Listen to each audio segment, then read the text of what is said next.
avec 5 publications. Les annales de dermatologie et de vénérologie, les annales françaises de médecine d'urgence, bulletin du cancer, et il nous en manque encore 2 absolument, périnatalité et psycho-oncologie. Voilà, je vous laisse un peu, je vais peut-être un petit peu vite, je ne vous laisse pas lire forcément, mais c'est vrai qu'il y a plein de titres qui sont tout à fait passionnants. Et les gagnants, annales françaises de médecine d'urgence. Et nous accueillons le docteur Claire Edange de Reims, qui va venir jusqu'à nous. Signalement des violences conjugales aux urgences d'un centre hospitalo-universitaire.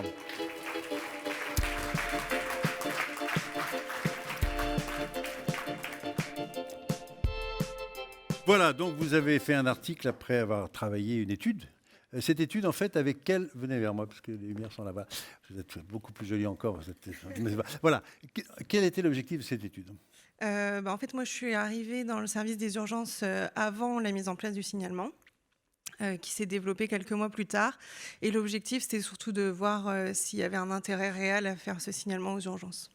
Le signalement est fait par la patiente, est fait par l'hôpital, est fait par qui ? Alors, c'est fait en collaboration avec les patients et le médecin urgentiste qui le prendra en charge à ce moment-là. Et donc, ça veut dire que là, ça fait partie de, bien sûr, bon, il y a la prise en charge médicale, la prise en charge psychologique. J'imagine que c'est toute une équipe qui prend en charge ce genre de personnes.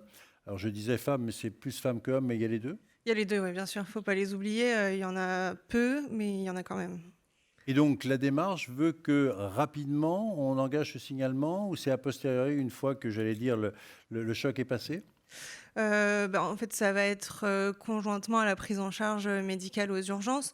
Bien sûr, on traitera les lésions graves pour lesquelles ils consultent, et ce sera fait dans un second temps avec la rédaction des certificats initiaux, etc. Et donc après, qu'est-ce qui se passe sur le plan juridique ? Alors, on n'a pas trop le retour du plan juridique, malheureusement.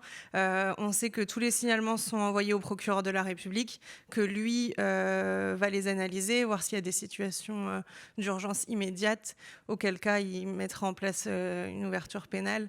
Mais après, pour le reste, on n'est malheureusement pas trop au courant. Et donc, quand vous suggérez, je pense que vous suggérez en fait aux personnes de faire un signalement, Oui.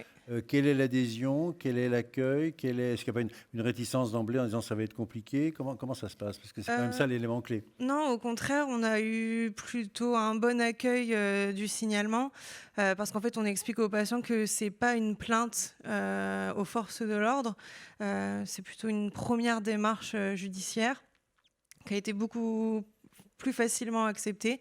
Après, on garde toujours des patients qui sont réticents à l'acceptation du signalement, mais on en a eu peu finalement. Oui, parce qu'en fait, vous dites en fait qu'il y a en gros 70% des personnes qui ont accepté ce signalement. Ouais. Et ça se fait partout, parce que là, on voit dans le signalement maintenant est quelque chose qui est passé dans tous les services d'urgence, d'accueil d'urgence. Le signalement est mis en place ? À ma connaissance, non. Tous les services d'urgence ne font pas le signalement. Nous, on a quelques CH en Champagne-Ardenne, mais pas tous. Voilà, donc les bulles et le signalement. Très bien, merci beaucoup. Merci.